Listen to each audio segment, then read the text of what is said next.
43টি ওয়ার্ডেই পরিষেবা বন্ধ করে সাফাই কর্মীদের সত্যাগ্রহ, অনশন এবং গণ অবস্থান আজ 3 দিনে পড়ল। দুর্গাপুর পুর নিগমের সামনে বুধবার দুপুর 1টার সময় অস্থায়ী সাফাই কর্মীদের সঙ্গে আন্দোলনে সামিল কংগ্রেস শ্রমিক সংগঠনের জেলা সভাপতি সুভাষ সাহা সহ কংগ্রেস শ্রমিক সংগঠন নেতৃত্ব। 2400 জন অস্থায়ী সাফাই কর্মী দুর্গাপুর পুর নিগমের সামনে সত্যাগ্রহ, অনশন এবং গণ অবস্থানে সামিল হন। অস্থায়ী সাফাই কর্মীদের অভিযোগ, আসানসোল পুরসভার সাফাই কর্মীদের দৈনিক মজুরি 347 টাকা হলেও দুর্গাপুর পুর নিগমের সাফাই কর্মীদের দৈনিক মজুরি 202 টাকা।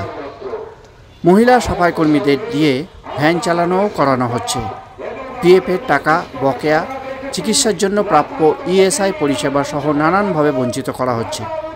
দুর্গাপুর পুর নিগমের কাছে সেই দাবি জানানো হলেও দেওয়া হচ্ছে না কোনো গুরুত্ব। দ্রুত দাবি পূরণ করা না হলে লাগাতার চলবে এই সত্যাগ্রহ, অনশন এবং গণ অবস্থান।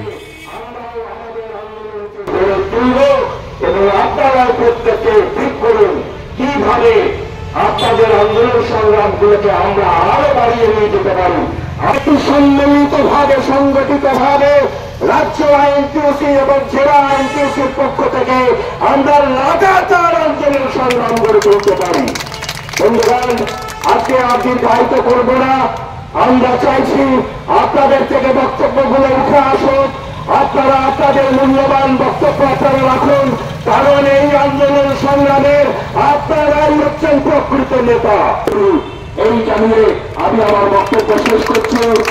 আইনটিউসি জিন্দাবাদ, দুনিয়ার মজদুর এক হয়, বন্দে মাতরম। কি চাইছেন আপনারা?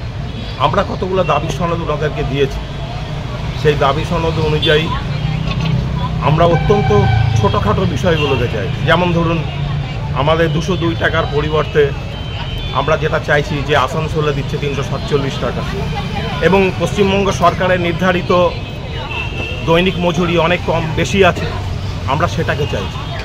কিন্তু তার সঙ্গে প্রভিডেন্ট ফান্ড, ইএসআইয়ের যে সমস্যাগুলো আছে, আজকাল এমন একটা ইএসআইয়ের আইন হয়েছে যেটা একজন দোকানদারকেও অন্ততপক্ষে তার কর্মচারীদেরকে ইএসআই দিতে হচ্ছে।